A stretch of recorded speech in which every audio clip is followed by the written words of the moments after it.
ETF index mutual funds నేర్చుకుని stock మార్కెట్లో రాణించాలనుకుంటున్నారా? వెంటనే ఈ నెంబర్కి కాల్ చేయండి.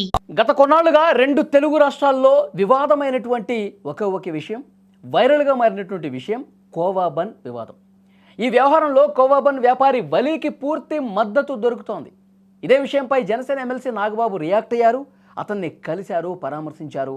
పొట్టకూటి కోసం రోడ్డు పక్కన వ్యాపారం చేసుకునే చిన్న చిన్న వ్యక్తుల మీద వ్యూస్ కోసం యూట్యూబ్ ఛానళ్లు దాడి చేయటం సబబు కాదు అని చెప్పారు. ఏదైనా సమస్య ఉంటే సంబంధిత శాఖలకు ఫిర్యాదు చేయాలి, చట్టపరంగా చర్యలు తీసుకోవాలన్నారు. ఇలా అమాయకులపై దౌర్జన్యం చేయటం సరైంది కాదని హితవు పలికారు. పొట్టకూటి కోసం, కుటుంబ పోషణ కోసం కోవా బన్ అమ్ముకుంటున్నటువంటి వలీని కొంతమంది పనిగట్టుకుని మరీ భయభ్రాంతులకు గురి చేశారు. ఇది మంచి పద్ధతి కాదు అని చెప్పారు నాగబాబు. మేడారం జాతరలో 10 రూపాయలకు కోవా బన్ విక్రయిస్తూ తన కుటుంబాన్ని పోషించుకుంటున్న సందర్భంగా కొందరు వ్యక్తుల అత్యుత్సాహం ఈరోజు ఆ కుటుంబాన్ని పస్తులతో పడుకోబెట్టే పరిస్థితి తీసుకొచ్చింది. తక్కువ లాభంతో ఎక్కువ అమ్మకాలు చేస్తూ రోజువారీ ఖర్చులు తీర్చుకోవటం చిరు వ్యాపారుల లక్ష్యం. నచ్చితే, చేతనైతే వారి వ్యాపారానికి చేయూతనివ్వాలి, అంతేగాని ఇష్టం వచ్చినట్టుగా ఆరోపణలతో వారి కడుపు కొట్టడం మంచి సంస్కృతి కాదన్నారు ఆయన. ఈ సందర్భంగా వలీతో కలిసి కోవా బన్ను తిన్నారు నాగబాబు. స్క్రీన్ మీద దృశ్యాలు కూడా మీరు చూస్తున్నారు. ఈ సందర్భంగా ఆయనకు కొంత డబ్బు సాయం కూడా చేసినటువంటి పరిస్థితి ఉంది. సో నాగబాబు ఆయనతో ఎంత ఆత్మీయంగా మాట్లాడుతున్నారు చూడండి. ఎందుకంటే కోవా బన్ వివాదంతో ఒక్కసారిగా రెండు తెలుగు రాష్ట్రాల్లో కూడా తీవ్ర చర్చనీయాంశమైంది ఈ అంశం. అంటే మేడారం సమ్మక్క సారళమ్మ జాతరలో కోవా బన్లు అమ్ముకుంటున్నాడు ఈ చిరు వ్యాపారి వలి.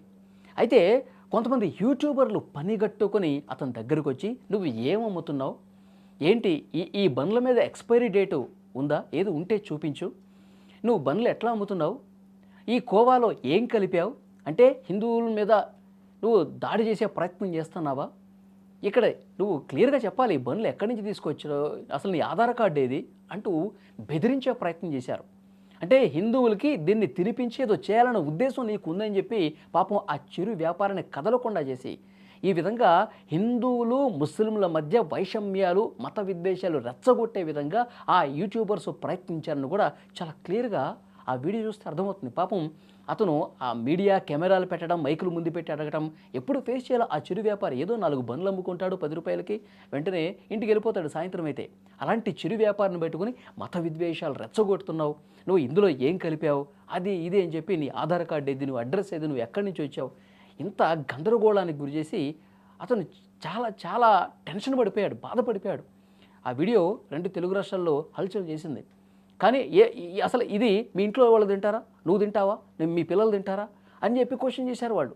ఆ యూట్యూబర్సు తమ వీడియో లైకుల కోసం, వ్యూస్ పెంచుకోవడం కోసం ఇంత అడ్డదిడ్డమైనటువంటి ప్రశ్నలు వేసినటువంటి పరిస్థితి. కానీ అతను నువ్వు తింటావా ఇది అనగానే అతను బాధతోనే చాలా బాధపడుతూ ఆ కోవా బన్ను ఆ జాతరలోనే తిన్నాడు. ఆ వీడియో ఒక్కసారిగా వైరల్ అయిపోయింది.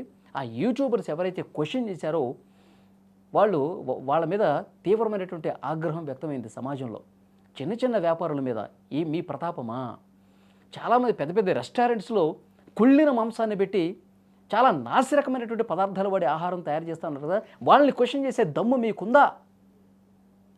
ఇతను ముస్లిం కాబట్టి, ఇతను మాట్లాడలేడు కాబట్టి, చిరు వ్యాపారి కాబట్టి, చిన్నవాడు కాబట్టి మీరింత భయపెడతారా అని చెప్పి నెటిజన్స్ అందరూ కూడా ఆ యూట్యూబ్స్ మీద, ఛానల్స్ మీద, అడిగినటువంటి ఆ యూట్యూబ్ జర్నలిస్టుల మీద తీవ్రంగా ఆగ్రహం వ్యక్తం చేస్తూ మాట్లాడిన పరిస్థితి కూడా ఉంది. రాజకీయం కూడా కనిపిస్తోంది ఇందులో. సో డెఫినెట్గా ప్రతి ఒక్కరు కూడా రియాక్ట్ అవుతూ ఉన్నారు. మొన్ననే మంత్రి నారా లోకేష్ గారు రియాక్ట్ అయ్యారు. వలీని ఇంత దారుణంగా ప్రశ్నించి అతన్ని పూర్తిగా ఇబ్బందులకు గురి చేసినటువంటి పద్ధతి ఏమాత్రం మంచిది కాదు. సమాజంలో మత విద్వేషాలు రెచ్చగొట్టే విధంగా చేసే ప్రయత్నాన్ని ఎవరూ కూడా సహించరు. అతను ఏదో పట్టుకూటి కోసం చేసుకుంటా ఉన్నాడు. నేను త్వరలోనే వలీని కలుస్తాను, అతన్ని కలిసి అతను కోవా బన్ కూడా రుచి చూస్తాను, నా మద్దతు అతనికి ఉంటుందని కూడా ఆయన మాట్లాడారు. ఈరోజు మరో ఎమ్మెల్సీ నాగబాబు గారు కూడా మొన్ననే స్పందించారు. ఆయన ఈరోజు నేరుగా అతన్ని పిలిపించుకొని అతను కోవా బన్ తింటున్నటువంటి పరిస్థితి. సో కాబట్టి వైషమ్యాలు రెచ్చగొట్టాలని చూస్తే వాళ్ళ మీద తప్పకుండా చర్యలు తీసుకుంటామని ఒక సంకేతం. నిజంగా మీకు ఇబ్బంది ఉంటే ఆ జర్నలిస్టులకి నేను క్వశ్చన్ చేస్తా ఉన్నా, మీకు నిజంగా ఏమైనా ఇబ్బంది అనిపిస్తే అతను ఏదో కలుపుతున్నాడు హిందువుల జాతరలో అతను వచ్చి హిందువుల్ని ఆరోగ్యాల్ని పాడు చేసే విధంగా అతను ఏదో కుట్రపూరితంగా ఈ కోవా బన్ అమ్ముతున్నాడని చెప్పి మీకేమన్నా నిజంగా అనుమానం ఉంటే మీరు సంబంధిత అధికారులు చెప్పండి, ఫుడ్ సేఫ్టీ అధికారులకు చెప్పండి, పోలీసులకే కంప్లైంట్ చేయండి. ఇతను ఎక్కడి నుంచి వచ్చాడు, ఏ ఉద్దేశంతో వచ్చాడు, ఇందులో ఏం పెట్టి అమ్ముతున్నాడు అని ఫుడ్ సేఫ్టీ అధికారులకు కంప్లైంట్ చేయండి. అంతేగాని పూర్తిగా మీరు యూట్యూబ్ జర్నలిస్టులు మేము ఏమైనా చేస్తాం, ఎక్కడికైనా వెళ్తాం, ఏమైనా క్వశ్చన్ చేస్తాం, ఎవరినైనా ఇబ్బంది పెడతాం, ఏ విద్వేషాలైనా రెచ్చగొడతాం అనుకుంటే ఇది కరెక్ట్ కాదు అన్న సమాధానం కూడా ఇప్పుడు ఈ నాయకులు ఇస్తున్న సంకేతం కనిపిస్తోంది. సో నిజంగా నారా లోకేష్ గారు, నాగబాబు గారు ఒకళ్ళు ఇద్దరు కాదండి, అందరూ చాలామంది రియాక్ట్ అవుతున్నారు, వలీకి మద్దతుగా నిలుస్తున్నారు. సో డెఫినెట్గా ఈ వీడియో మీద తప్పకుండా మీ రియాక్షన్ కూడా తెలియజేయండి.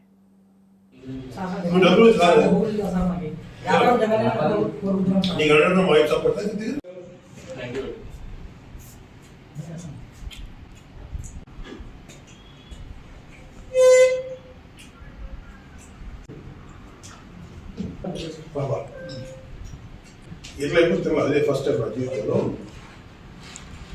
ఒట్టి పాలకో ప్యూర్ పాలకో